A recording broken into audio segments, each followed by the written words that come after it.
If you are choosing between Hostinger, Horizons, and Lovable, this video breaks down what each platform actually offers, who they're best for, and which one makes more sense depending on your goals.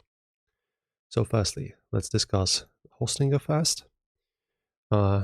It's focused on website building and hosting, especially for beginners and small projects.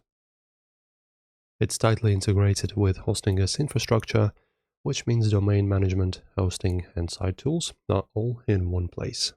And it's best for simple websites, landing pages, users who want hosting, plus site tools together. Now Lovable, what is it?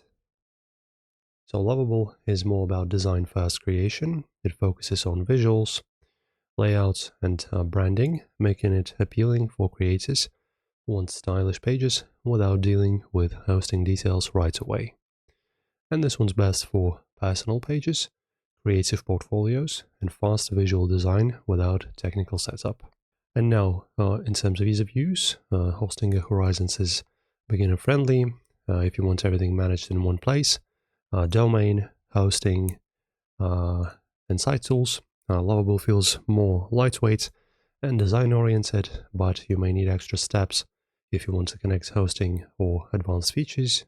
And in terms of features, Hostinger Horizons gives you more technical flexibility, custom domains, hosting controls, and scalability as your site grows.